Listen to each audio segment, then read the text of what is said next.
The night she was sold began with music. Violins trembled beneath the vaulted ceiling, their notes floating like perfumed lies through the grand ballroom, where chandeliers burned with 1,000 indifferent flames. Silk gowns brushed marble floors in murmurs of privilege, and laughter, soft, rehearsed, merciless, rose and fell like a tide that knew exactly whom to drown. At the room's edge stood the girl no one had come to admire. She did not move. She did not smile. She endured.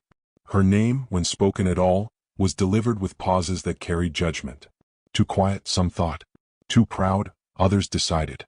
Her gown was modest where others gleamed, dove-colored instead of jewel-bright, it seems carefully mended by hands that understood thrift too well. She wore no heirloom jewels, only a thin chain at her throat, as if reminding the world that restraint could still be elegant. Yet elegance, in such rooms, was forgiven only when it was expensive.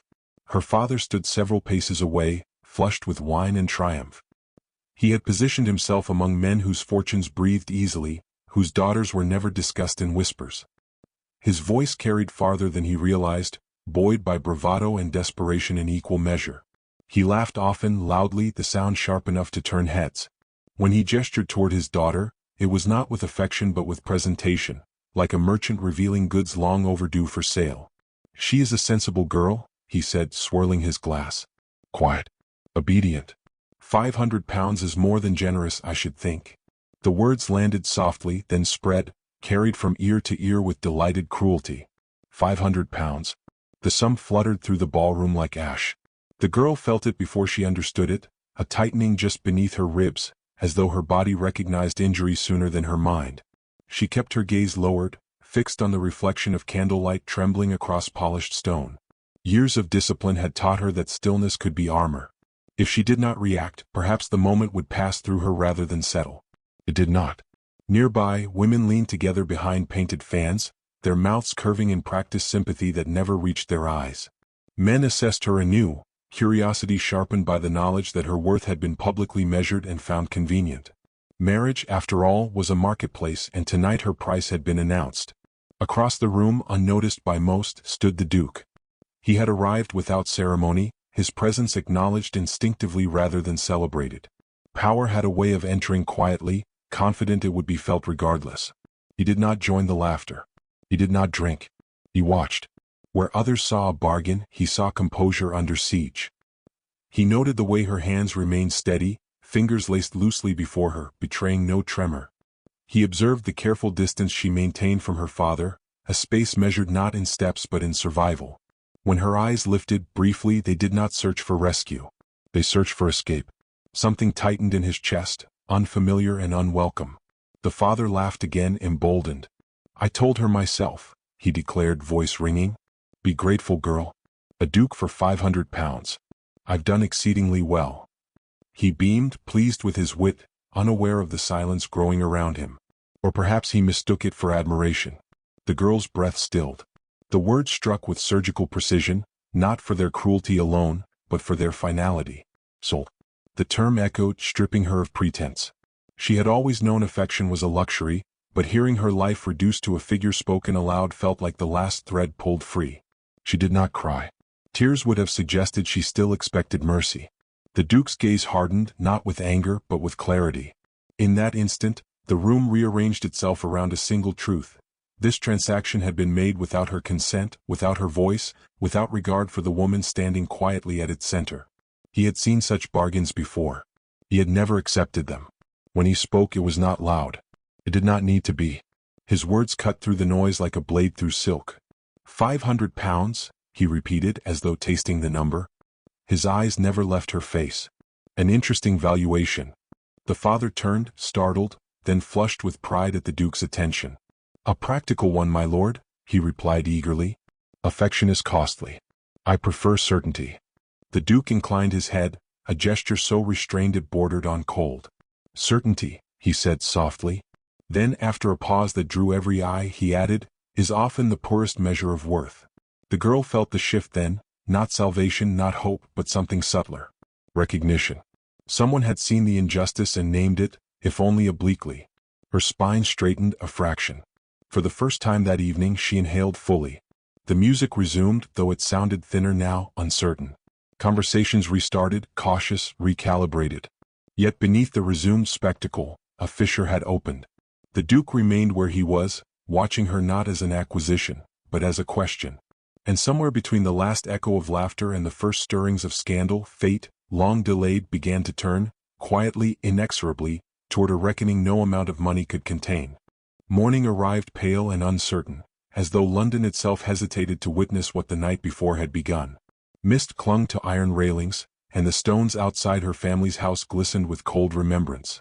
Inside, she sat at the narrow escritoire by the window, hands folded, posture exact, as if composure were a garment she could not afford to misplace.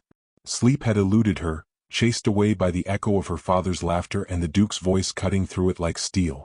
She told herself that words were wind, that daylight weakened cruelty, yet her chest ached with the certainty that something irreversible had been set in motion. The first token arrived before noon, delivered by a footman who did not meet her eyes.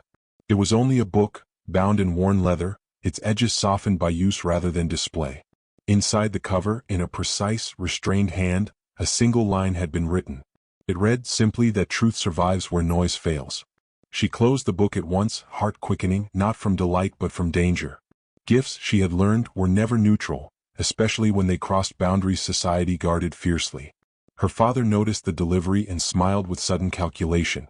He asked no questions, offered no thanks, but that evening he spoke of her prospects with renewed enthusiasm. By the next morning, whispers had already begun their work. A carriage slowed too long near the house, curtains shifting, eyes counting windows.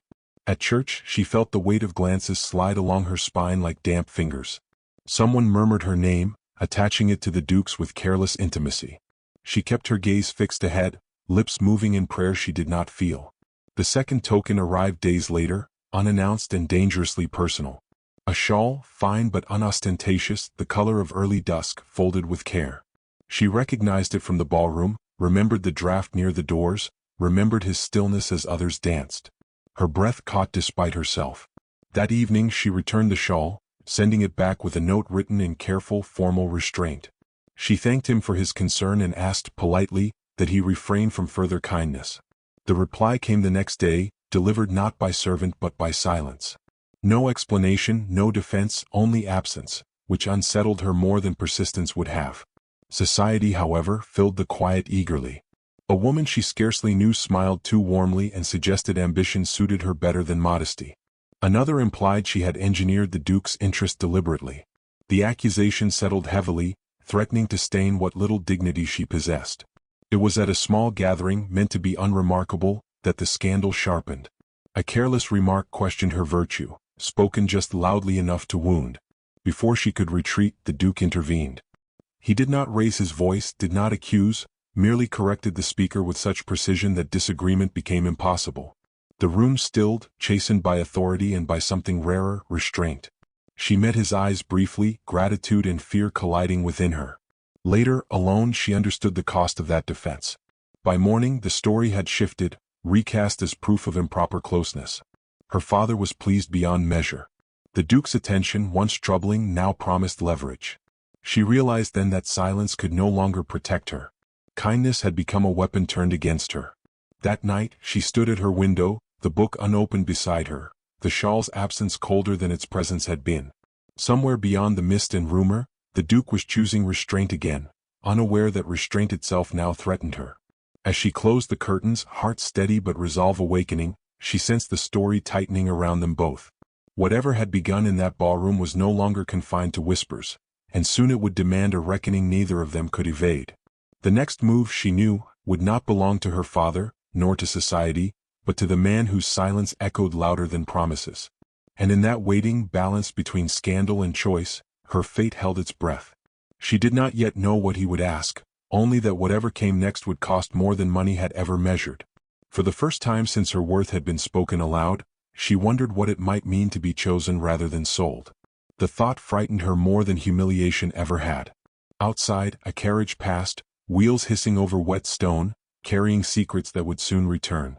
She extinguished the lamp and sat in darkness, aware that the night was listening. Some distances, she understood now, were meant to be crossed quietly before the world could interfere.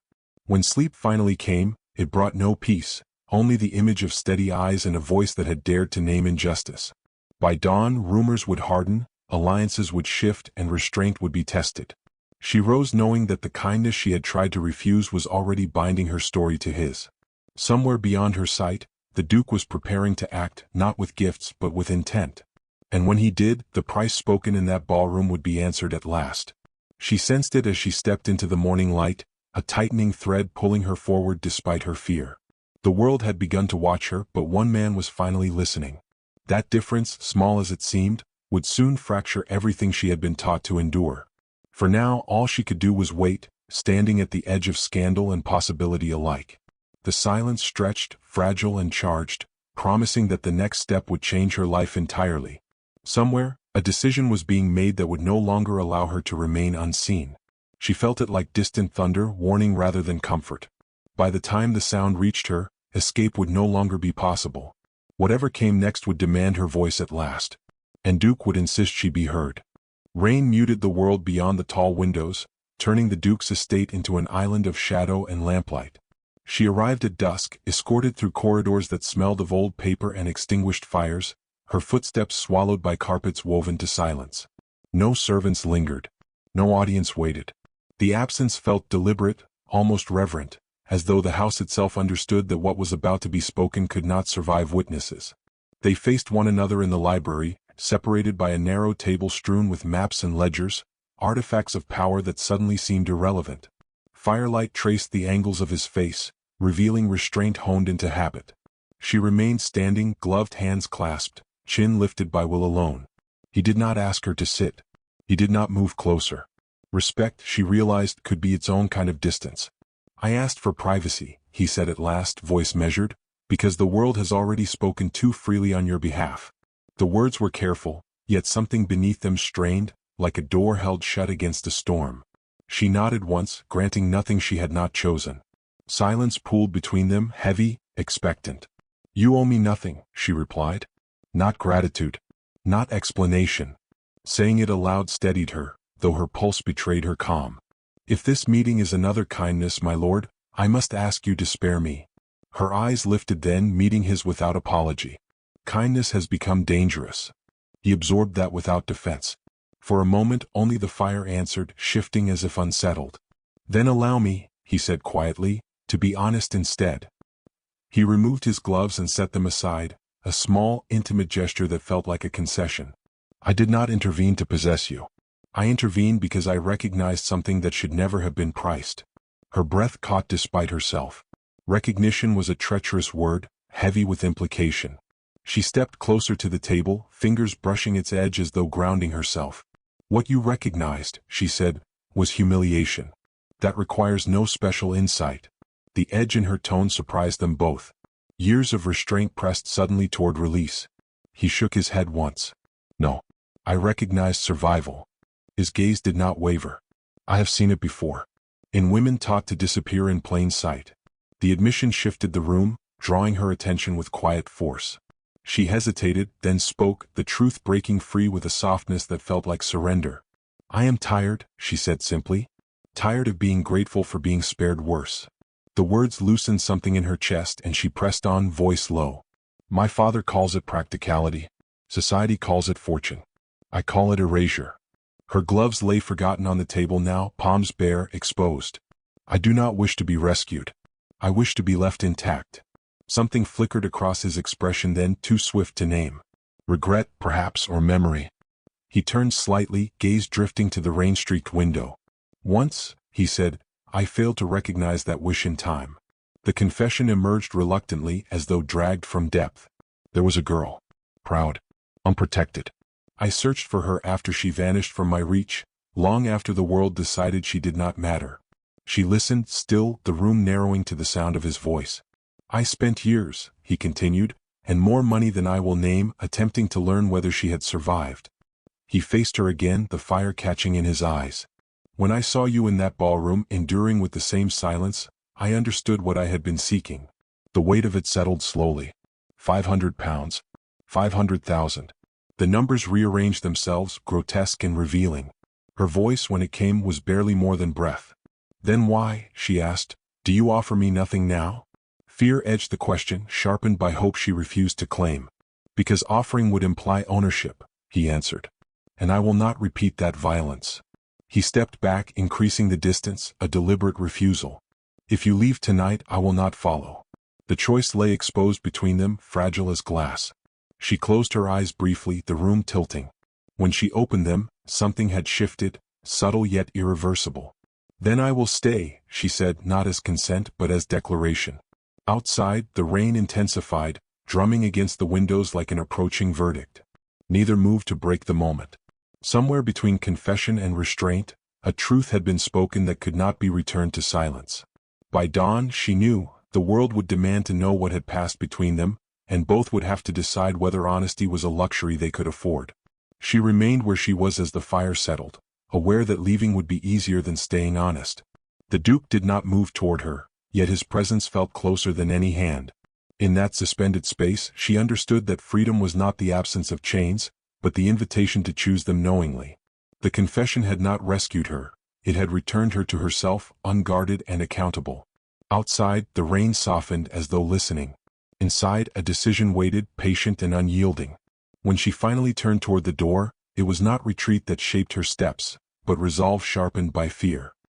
He watched her go without protest, honoring the promise he had made. Yet as her hand closed around the latch, she felt it, the undeniable pull of being seen without price. Whatever she chose next would no longer belong to her father, nor to society's ledger. It would belong to the truth they had dared to speak. The door had not yet opened, but already the world beyond it was changing, and neither of them could pretend otherwise.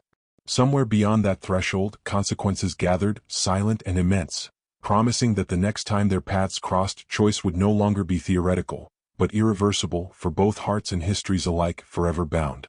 The gathering had been arranged with calculated splendor, a deliberate display of velvet and candlelight meant to impress, intimidate and confirm expectations. Crystal glasses chimed softly as guests took their places, their conversations already sharpened by rumor. She entered on her father's arm, her posture composed, her expression unreadable, though every step felt like crossing a narrow bridge suspended over judgment. The room smelled of wax and ambition. This was where outcomes were decided. Her father was radiant with anticipation. He spoke freely, too freely, recounting his cleverness, his sacrifice, the generosity of the arrangement soon to be sealed. Each word built upon the last, constructing a story in which he alone was shrewd, and she merely fortunate. She listened without reaction, her attention fixed on the far end of the room where the Duke had not yet appeared. Absence, she had learned, could be as loud as cruelty. When he arrived, the shift was immediate. Conversations faltered, then rearranged themselves around his presence. He moved with quiet authority, offering greetings without warmth, acknowledgement without invitation. His gaze found her at once, not lingering, not avoiding, simply steady. Something in that look told her this evening would not proceed as planned. The father approached him eagerly, voice thick with satisfaction. "My lord," he began, gesturing expansively, "we are most grateful for your continued interest. The terms are agreeable, I believe. £500 has proven sufficient." Laughter rippled politely, a sound sharpened by expectancy. She felt the familiar tightening in her chest, the practiced stillness settling into place. The Duke did not smile. He waited until the laughter thinned into discomfort. "Sufficient," he repeated, his tone neutral, though the word itself seemed to tilt under scrutiny. He turned then not to the father but to her. "May I speak plainly?" The question was directed to her alone. The room held its breath. She nodded once, granting permission no one else thought necessary. He faced the gathered assembly, his voice calm, unhurried. "This arrangement has been discussed as though it were a transaction concluded without objection. That is an error." Murmurs stirred, confusion threading through the air.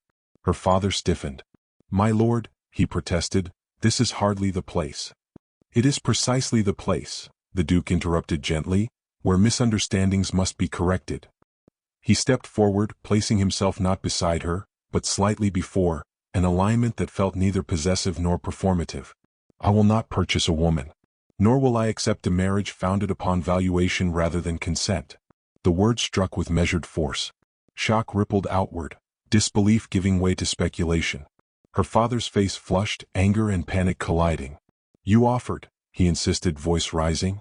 "You made it clear." "I made nothing clear that required her silence," the Duke replied. He turned back to her, the world narrowing between them. "I ask you now, without witnesses to bargain on your behalf." His voice softened, though its steadiness remained. Will you consider a future chosen freely, or will you refuse me entirely? The question hung, fragile and immense. She felt the weight of every gaze, the pressure of expectation pressing against her ribs. This was not rescue. This was exposure. Her heart pounded, fear and resolve tangling in her throat. Slowly she stepped forward, aligning herself beside him rather than behind. I will not be owned, she said clearly, her voice carrying farther than she intended. Nor will I be grateful for survival disguised as fortune. A hush fell, complete and reverent. She turned to the Duke then, meeting his gaze without apology. If I accept anything, it will be a choice, not a debt. A flicker of something like relief crossed his face. He inclined his head, not in triumph, but acknowledgement. Then I ask, he said, not as a duke but as a man. Will you walk beside me or will you walk away? Time stretched, elastic and unforgiving. She thought of the ledger her father kept, of the price spoken aloud, of the years she had learned to endure quietly. She thought, too, of rain against library windows, of honesty offered without claim. Her answer came not as surrender but as alignment. I will walk, she said, only where I am not diminished. The words felt solid, irrevocable. The Duke extended his arm, not to claim but to invite. She accepted, her hand steady. Her father's voice broke through, sharp with fury. You will regret this, he hissed, stripped of charm. The Duke did not look at him. Regret, he said calmly, belongs to those who mistake possession for legacy. The room erupted into whispered chaos, alliances shifting, futures recalculated. Yet amid the noise, a stillness formed around them, fragile and luminous. She felt it then, the tremor of consequence, the knowledge that choice carried its own cost. As they turned toward the exit, not together yet not apart, she sensed the world resisting their departure. At the threshold, she paused, aware that crossing it would sever more than expectations. The Duke waited, offering no reassurance beyond presence. She inhaled, steadying herself, and stepped forward. Behind them, scandal gathered its breath. Ahead, uncertainty waited with open hands. She did not look back. As the doors closed, the murmurs swelled, carrying promises of retaliation and intrigue. Outside, the night pressed close, cool and unsympathetic. She felt the Duke's arm lower, distance restored, respect maintained. This was not an ending. It was a declaration made without guarantee. Somewhere behind them, her father would count his losses and nurse his pride. Somewhere ahead, society would sharpen its knives. And between those forces, she would have to learn what freedom demanded in full daylight. As the carriage wheels began to turn, she realized the choice she had spoken aloud had already bound her to a future far more dangerous than obedience. The Duke looked out into the darkness, jaw set, knowing the price of defiance was about to be collected. The carriage rolled through the quiet streets before dawn, its lamps cutting narrow paths through lingering fog. Neither of them spoke. Silence no longer felt like avoidance but preparation. When it stopped before the Duke's estate, the world seemed momentarily suspended, as if even the night wished to witness what would follow. She stepped down first, steady, her resolve no longer fragile but sharpened by what she had already survived. Inside, the house breathed with early stillness. No servants hovered. No ceremony awaited. The Duke led her not to a grand chamber, but to the same library where truth had first been spoken. Firelight glowed low, familiar, grounding. Here the last illusions could not survive. You are free to leave, he said quietly, closing the door behind them. Even now. The offer was real. She felt it in the distance he maintained, in the restraint that had never wavered. Freedom, once offered sincerely, demanded an answer. She turned to face him fully. If I leave, she replied, it will not be because I am afraid. And if I stay, it will not be because I am rescued. Her voice did not shake.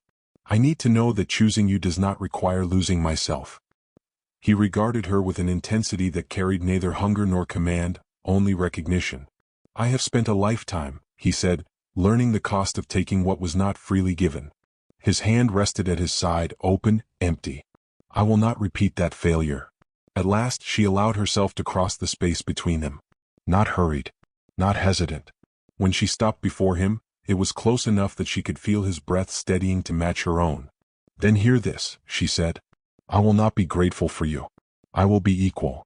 The words were not a challenge but a vow. Something broke then, not loudly but completely. The Duke bowed his head, not in submission but in reverence. Then I am yours, he answered, only insofar as I remain myself. He lifted his gaze. and I will spend what remains of my life proving that choice was not a risk but a correction. Morning arrived without announcement. Light crept along the shelves, catching the spines of books, illuminating the truth they had reached without witnesses. Later, news would travel swiftly, reshaped by those who needed it to wound. Her father would come, desperate now, learning at last what his laughter had cost him. When he stood before the Duke, demanding recompense, he was met not with anger but indifference. "There is nothing to repay," the Duke told him evenly. "You sold what was never yours." The man's protest dissolved under the weight of that simple truth. £500 had vanished into irrelevance. 500,000 could not restore what he had squandered. When the door closed on that chapter, she did not look back. The reckoning she needed had already been delivered, not in vengeance but in clarity. She stood beside the Duke as an equal presence, no longer a subject of negotiation. Society would adapt as it always did, bending slowly around undeniable reality. Their union was not announced with fanfare. It did not require spectacle. Those who mattered would understand. On a quiet afternoon, beneath a sky untroubled by storm, she spoke her vows without trembling, her voice carrying the strength of every silence she had endured. He answered with words stripped of title and legacy, offering not protection but partnership. As they stood together afterward, the world seemed smaller, less threatening, not because it had changed but because she had. She was no longer a figure to be appraised, whispered over, or priced. She was chosen, and she had chosen in return. That evening, as the sun set beyond the estate grounds, she walked alone for a moment, feeling the earth steady beneath her feet. The past no longer followed. Ahead, uncertainty remained, but it no longer frightened her. She had learned that dignity, once claimed, could not be sold again. When the Duke joined her, their hands met easily, without ceremony. No ledger could record what had been corrected between them. No laughter could undo it. And somewhere, far from ballrooms and bargains, a woman once sold too cheaply stood at last beyond price. Her future no longer counted in pounds, but in freedom, recognition, and a love that had learned how to kneel before worth.